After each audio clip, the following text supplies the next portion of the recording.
too much stuff. And it's everywhere. And it's not even that cute. Except for him. Okay, that's not necessarily true. I do have cute stuff. It's just buried under all of the other junk that I have piled on top of it. So I just finished working on a year-long project of an embroidered tapestry. You can go watch that after this video if you're interested. So working on that video has gotten me back on the kick of wanting to improve my space and make it a little nicer. So I've got some ideas of how I want to reorganize my desk area. The main thing is cleaning, organizing, probably getting rid of some stuff. That's going to be step number one. The main focus is going to be these shelves. I really want to move the shelves themselves. They're on these like bracket track systems, so I can move the brackets that support the shelves up and down, and I would like to rearrange them so that the shelves meet in the corner, because the way they are now, you see how there's like gaps and they're like staggered, and they're not staggered like an even way. It drives me insane. Yes, I will lose a little bit of area like under, but I can only fit short things in there. So it's not a lot of storage, so I think it'll be okay. Second thing, I need to fix this. This is my box of everyday sewing supplies. I've got my pin cushion, my tape measure, my thimbles of various description, needles, but most everything else in here is thread. I have a designated storage space for my thread. However, I keep it in my closet, which I can't reach from a seated position. So when I'm working on a project and I need to use like 1 or 2 colors of thread, I find myself just leaving them out and not putting them away because I'm still using them. So the second project I want to make for this video is a thread storage cabinet. Just a little shallow box with a door that I can put my thread in and maybe has some apothecary vibes. The third project I have in mind is this chair. It's a fine chair. It's nice. It's got good back support. My favorite thing about it is that it was free, but it is just kind of boring, you know? It's just a plain, basic black office chair, which there's nothing wrong with that. But it could be cuter. So I want to attempt to reupholster this chair. Have I ever reupholstered anything in my life? No. I also don't have any woodworking experience, and I'm gonna try to build a cabinet. I wanna try and make this like an old tufted reading chair that you might see in a library that has a ladder on a bookcase, that kind of vibe, you know? So that's the plan. Those are the projects. Phase 1, cleaning. Let's go. Before starting on the shelves, I cleaned off my desk so I could have space to arrange and organize everything. So I've tried to tidy up my desk a little bit, basically just moved everything over to my bed and threw some stuff onto the shelves that I'm about to clean off, but that's the process of organizing. It's just a lot of moving things around for a while. So now I'm gonna work from top to bottom so that as I'm going, if like I knock dust off, it's not falling onto something I just cleaned. And speaking of the dust, just cleaning off my desk has already started to aggravate my allergies, so I'll be wearing a face mask while I do this. I would like to make a statement that standing on swivel chairs is dangerous and you shouldn't do it. You really shouldn't do it. Let me easily rotate around. Anyway, don't stand on swivel chairs. Let's do this.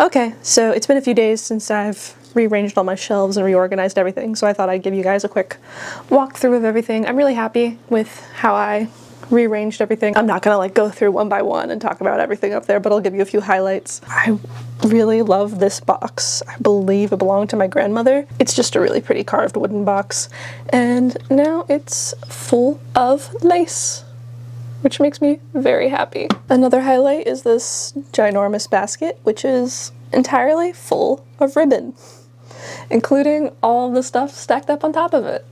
Yes, even this box. And I have Abby Cox watching over me. And I almost forgot to mention my very important thrift store find. Strawberry chalice. Look at it. Look at her. She's perfect. Okay, so now that all of the shelves have been rearranged and reorganized, I'm going to start working on the chair. I have my fabric that I want to use to recover this. It's a wool polyester blend. It's just got a really nice pattern to it woven into the fabric. I got this as dead stock fabric, and it was the end of the bolt, so I ordered 2 yards, but I got a little bit extra. I'm not sure, because they just gave me what was left on the bolt, which, yay, extra fabric. Boo. There's absolutely no chance of getting any more of this. I should have enough. I think 2 yards is gonna be plenty for what I have in mind. I've started draping some mock-up fabric onto this to get an idea of my method and everything.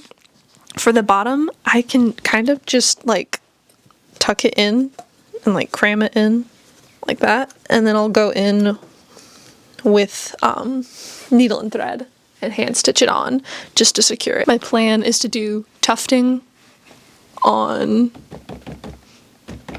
the back of it and then just a flat piece on the back of the back, which I think is going to be very annoying to sew because it's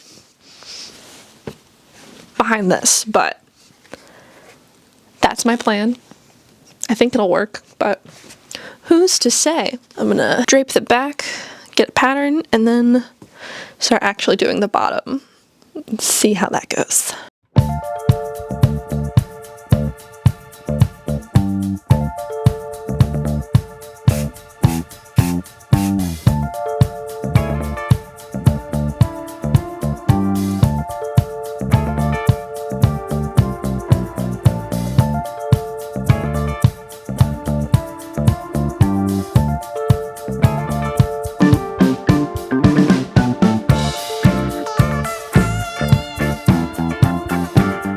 So it's time to attempt the tufting. I have my upholstery foam cut, just some 1-inch upholstery foam that I had on hand. I've got my fabric cut. I cut this with a very generous seam allowance. Okay, I thought there was a different pattern to the weave for a second, and I was like, is there a right side and a wrong side? Do I have to pay attention to that? Nope, I don't. So, got my foam cut, got my fabric cut. I gave this a very generous allowance since it's going to get pulled with the tufting a little bit. I'm not planning on doing super deep tufting. I also cut some cotton batting. I've also got a sheet of poster board with some holes punched into it. In a lot of the tutorials that I looked at, people used plywood and they would like drill holes into it and pull on that for the tufting. That was again for very deep tufting with the pleats in between the diamonds, and also that was for like flat surfaces like a bench top or a headboard on a bed. This chair back is curved, so I'm gonna try and use poster board to create some more resistance when I'm doing my tufting. I have never done tufting on anything before, so I don't really know what I'm doing, but I've looked at some tutorials online and it seems simple enough, so we're gonna give it a shot. It's the only way we can learn. Anyway, let's get tufting. So the poster board was a total fail. My chair back is shaped kind of like a Pringle, where it curves inwards left to right and also curves outwards top to bottom, and poster board does not want to be Pringle shaped. I also tried to use this pre-waxed upholstery thread. It was awful. I switched to just heavy quilting thread pretty quickly. I taped the foam down to keep it in place while I worked and used the spray adhesive again for both the batting and the fabric. Then I could do my first tufting stitch.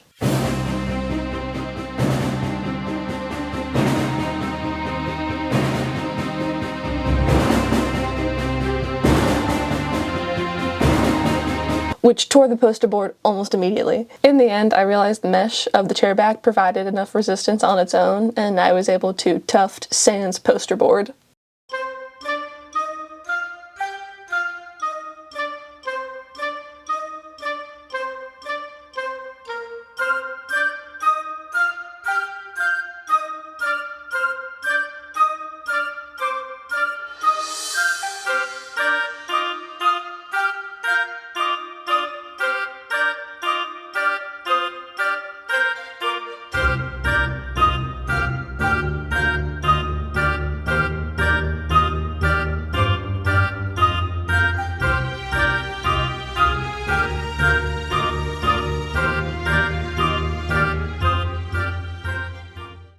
So I've got the tufting all done. I've got the edge of the front of the seat back sewn on. I don't know how a better way to say that, but the front of the back is sewn on, and now I'm putting on the buttons.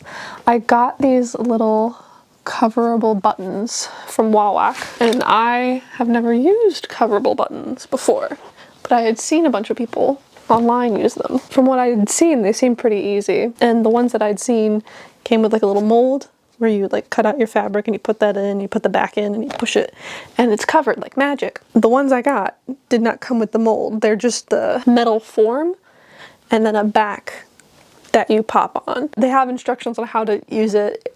It's definitely very easy if you're using the right kind of fabric. This is not the right kind of fabric. It's got too loose of a weave to really work for that. It just starts fraying and falling apart. So I ended up having to just hand sew the fabric onto the buttons, which wasn't too terrible. It's just very fiddly. And now I'm sewing them onto the tufting. So once I get all these buttons on, I need to do the back of the back, cover that up, and I'll tell you what, guys, I'm getting pretty sick of sewing on the floor.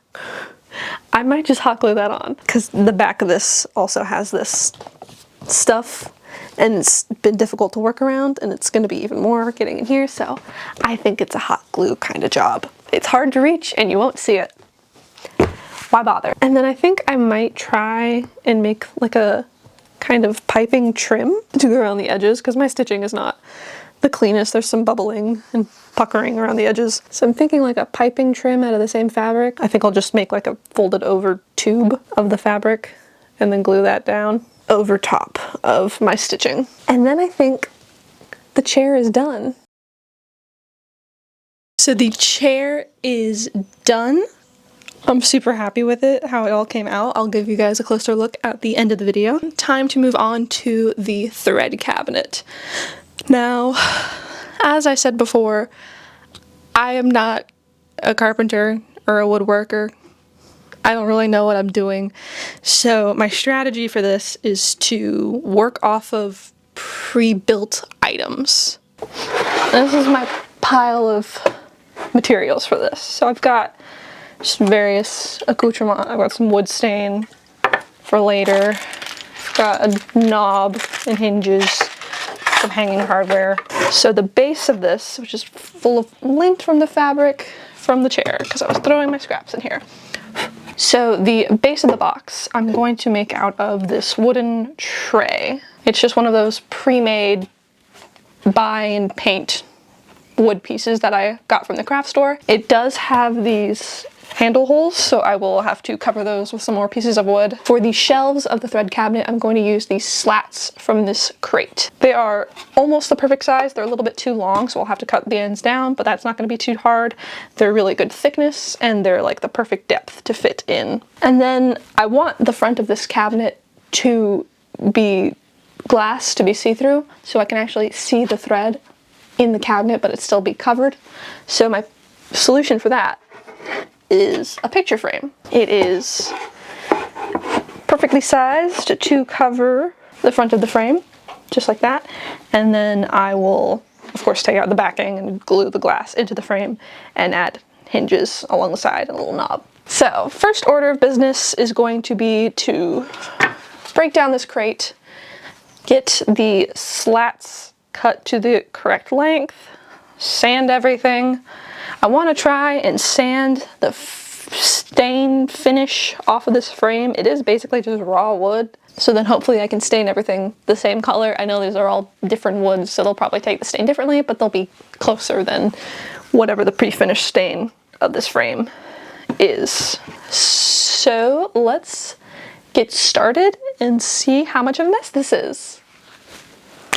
Breaking down the crate wasn't too difficult. It was all held together with staples. It was pretty soft wood though, so some of the planks were damaged, but I had enough in good condition to carry on. I'm sure it would have been better or easier to use actual lumber for this project, but I have limited access to tools, so I was concerned about being able to cut sheets or lengths of material to the proper dimensions. That's why I wanted to work with pre-cut and partially pre-assembled materials.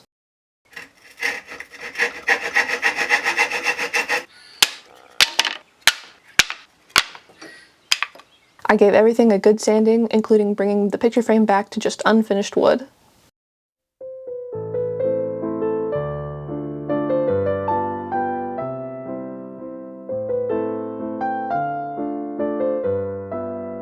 Next, I carved channels for the shelves to slot into the sides of the tray using my lino gouges. This was pretty slow and tedious as I was working against the grain, but I only stabbed myself once, so I call that a success. I glued in a plug to fill the handle hole on the top of the tray and covered the hole at the bottom with another shelf slat. I also used my gouges to add some more details to the frame. Nothing complicated, just some simple lines to add a little interest. Then it was time to head outside and start staining. I used the color Honey, which ended up being a bit darker than I expected, but it still turned out quite nice.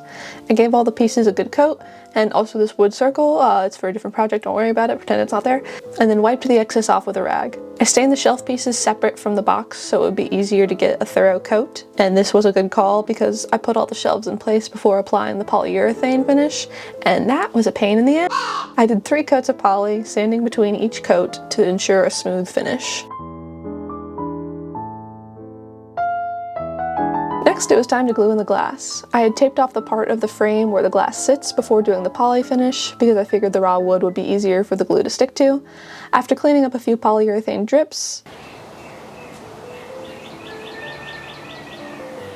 I wiped the edges of the glass with rubbing alcohol to get rid of any dust or oils and glued it in with E6000. The next day, once that had fully dried, I could add the hardware. I screwed on the hinges and the knob,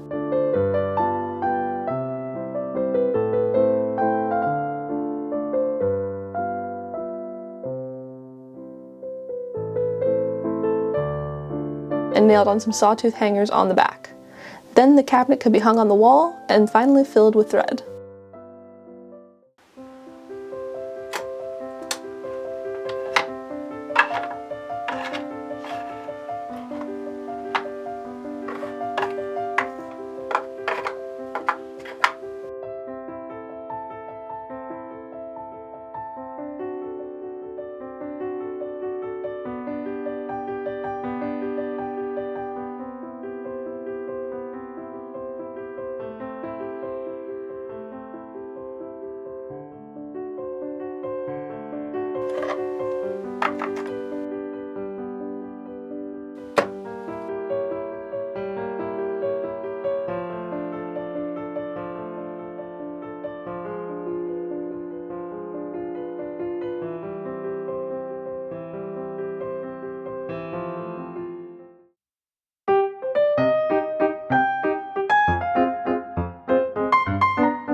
It is done.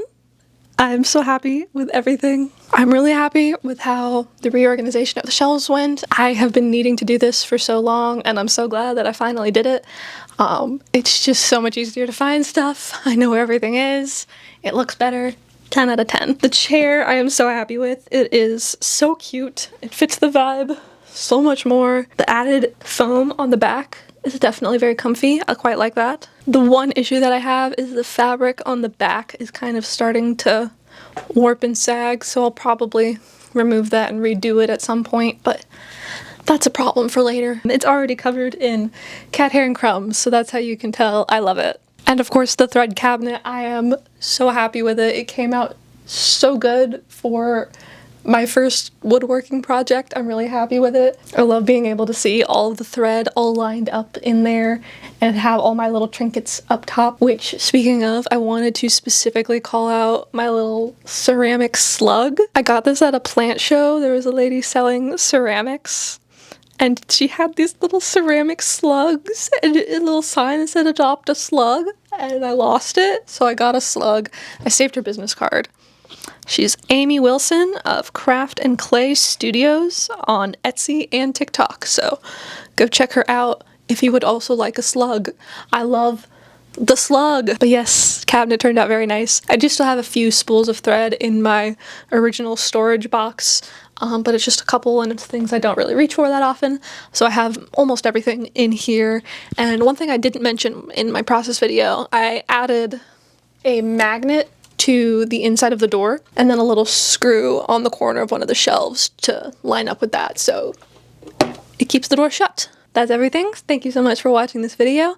If you enjoyed it, you could go ahead and leave a like or a comment. That really helps me out. If you'd like to see more stuff from me, you can subscribe down below. I have a bunch of fun projects planned, and I'd love for you to stick around and see those in the future. But that's all for today. Thank you so much for watching. See y'all next time. Bye, friends!